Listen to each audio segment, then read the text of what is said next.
You go to a store, your kids are there with you, and they must show you something at the toy section.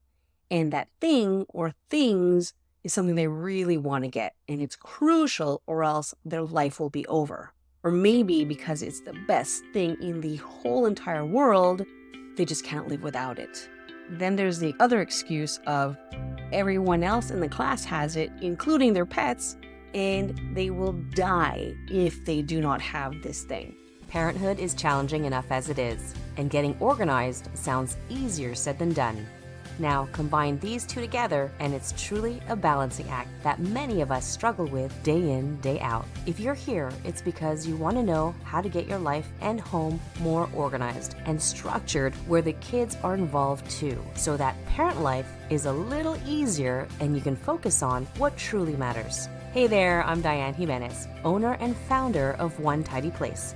I created this podcast because I know parents have their hands full. I know this because I have 3 kids of my own. Each week, we'll talk about all things organizing, teaching kids life skills, and contributing to the home, being on the same page with your partner, and raising your kids together while you tidy up, go out for a walk, or just need some real talk. I'm here for you. Thank you for tuning in. Are you ready? Let's do this. Welcome back to another episode of the Organized-ish Parent Podcast. Tell me if this has ever happened to you. You go to a store, your kids are there with you, and they must show you something at the toy section. And that thing or things is something they really want to get, and it's crucial or else their life will be over. Or maybe because it's the best thing in the whole entire world, they just can't live without it. Then there's the other excuse of everyone else in the class has it, including their pets, and they will die if they do not have this thing. Sound familiar? You're right. They won't die. Their life won't be over, and who cares who has it, right? But you can't or won't say that. Oftentimes, we can't say what we really want to say, right? After all, we are the parents leading by example. So what do you do? Hi, if you're new here, hello, my name is Dianne Jimenez. I'm a professional organizer and a mom of 3. I help you get organized amidst the chaos that comes with parenthood, as well as guide you in getting your family to help out at home. Welcome to the Organized-ish Parent Podcast. All right, back to that scene at the toy store, and your kid is there. Big eyes, hopeful face, and doing that head-nodding psychotherapy technique on you, hoping and praying you'll follow with a positive verbal response. Well, I'm going to tell you exactly what I've done in the past, maybe once or twice. I'd still do this today if they asked, and they rarely do now anyways. But when we go to the store, they know the drill. So I think this strategy helps them too, in a way, to consider the consequences. Okay, let's start. My strategy for when they're constantly asking and you're trying to wrap your head around what's going on right now, you see it in their eyes. Their excitement is there, and the price, not so bad. I stop. I stop all thoughts and literally take a little step back. Now, let me just pause here because sometimes, especially these days, with the ease and convenience of online shopping, we're constantly scrolling through sites like Amazon practically every single day, right?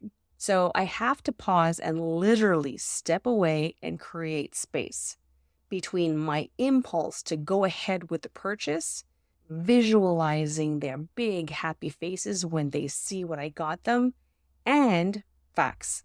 Reality. Why? I need to really consider my mental bandwidth when it comes to all the things that the kids have and play with. The maintenance for all those things, the location, finding space, cleaning up, etc., etc. That takes up a lot of working space up here in my head, and there's already a lot going on. So stepping back from the toy shelf or lifting my eyes off the screen allows for deeper thinking to occur. Now, what I'm going to list is just a scratch of the surface. of what really goes on up here. I'm pointing my head in case you're listening to this episode in the car. So I have thoughts about what more toys look like at home. What does the rest of my home look like right now, or in general, and where do toys usually end up at the end of the day? Which leads to a series of other questions and thoughts on the kid's perspective. Are they exposed to too many toys? What does the play area already look like? And what will it look like when we add more toys to the whole mix? How are they playing with their things they currently have? And how much time are they really playing with their toys? Also, how much time does it take to clean up all the toys? And really, who normally does all that cleaning? And then I think about the last toy they begged and pleaded to get. Where is that toy right now? Oh yes, ask my husband, these thoughts happen in a matter of microseconds. It's like a rapid fire going through up here. So it might seem like a little slow right now, but they're literally going boom, boom, boom. I'm not kidding, and I know I'm not the only one with this superpower, right? Okay, so once I'm able to pull myself back to the here and now, the other challenge is dealing with the emotions.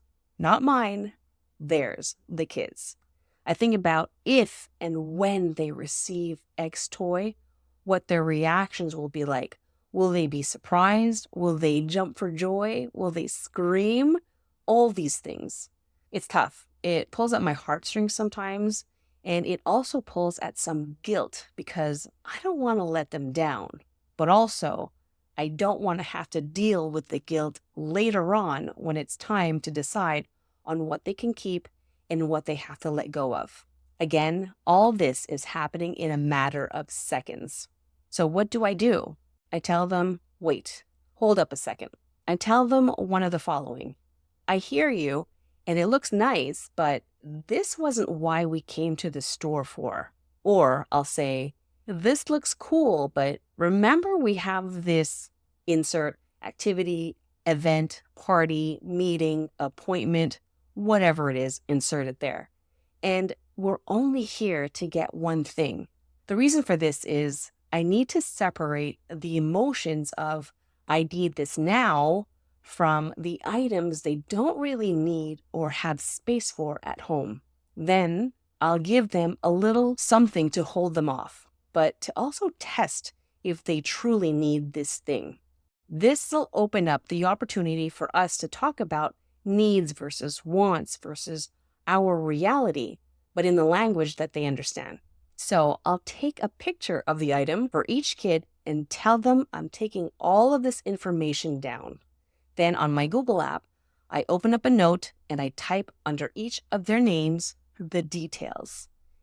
Or I'll add the image of the toy, the price, and write down from which store it's from. All the details. And they see all of what I'm doing. Now, the reason for this is I'm responding to their needs in a different way here.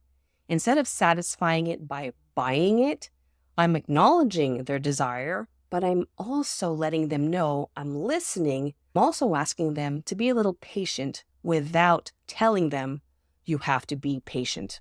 So say you're not in a rush or you don't have another appointment and you're merely looking around with no intentions of buying anything. If you haven't mentioned this before, and it's something I've done in the past as well, I tell them I'm going to the mall and they know what the stores that are there for them, but I'm not buying anything, or I'm not getting anything for you. So this will either deter them from coming, which is great for me, or they join in knowing that I've already set the rules and the tone. Now, if they have seemed to have forgotten, and it happens, especially when my kids were a lot younger, and they see something they like and they beg for it, I simply give them the choice. I tell them, if you really need or want this thing, then you have to get rid of X number of toys of yay size. Meaning, you, the parent, has to come up with an arbitrary quantity of toys that are of a significant size. You determine the parameters here and don't be afraid to sound ridiculous. So for instance, a few years back, 2 of my kids each wanted a stuffed animal, and my oldest one wanted a few other things. One kid wanted a normal-ish sized stuffy, while the other one wanted a stuffy half her body size. So I said, okay, then to you who wants the regular sized stuffy, you have to get rid of 5 hand-sized toys. He had small hands. And you, pointing at the other one who wanted the bigger stuffy, I said, you have to get rid of 10 hand-sized ones or 5 medium ones. And I gave an example of one so it's clear. My oldest, I said, for these 3 items, you'll need to get rid of your set of toys that came in a set, or 5 to 10 things that made up the total size of the 3 new toys he wanted combined. And I gave the rule, you have to get rid of the item and give away your own things, not your brother's, not your sister's. And giving away doesn't mean you're giving it to them either.